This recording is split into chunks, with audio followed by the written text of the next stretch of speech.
আপনারা দেখছেন Bankura TV breaking news.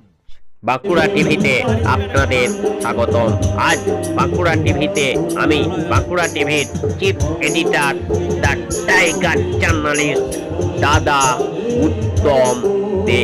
আজ বাঁকুড়া টিভিতে তুলে ধরছি বাঁকুড়া জেলার জয়পুর ব্লকের একটি গুরুত্বপূর্ণ খবর।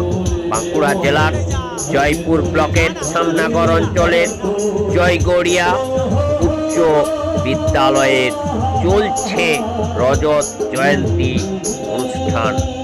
আর এই রজত জয়ন্তী অনুষ্ঠান উপলক্ষে এখানে সাংস্কৃতিক অনুষ্ঠানের ব্যবস্থা করা হয়েছে।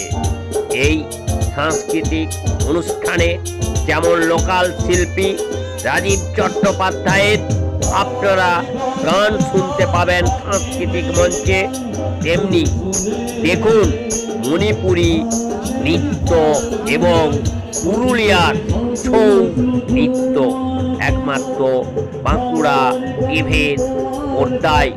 যে বাঁকুড়া টিভি প্রতিবাদী মানুষের কণ্ঠস্বর, যে বাঁকুড়া টিভি প্রতিবাদী আম জনতার কণ্ঠস্বর, সমাজের নিপীড়িত, বঞ্চিত, অবহেলিত, লাঞ্ছিত মানুষের কণ্ঠস্বর সেই বাঁকুড়া টিভির পর্দায়।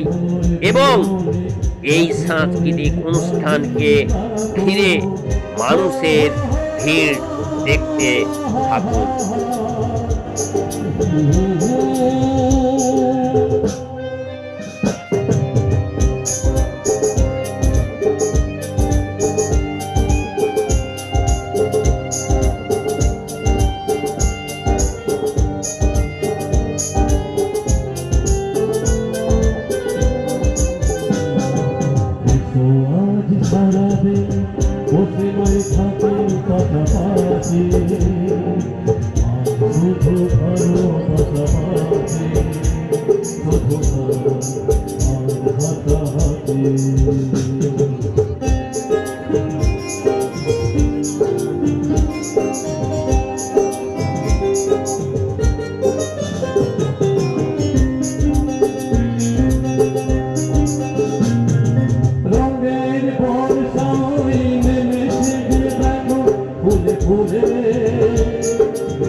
এত অহংকার অহংকার এত রাগ তোর, শোন না মহিষাসুর, তুই আমাকে একটিবার মা বলে ডাক, আমি তোকে ক্ষমা করে দেবো কেমন? মা! না না না, মা বলে ডাকবো না আমি, তোকে করবো আমি ঘরের ঘরবি। চলে আয় সুন্দরী, চলে আয়। মহিষাসুর, তোর মৃত্যু অনিবার্য।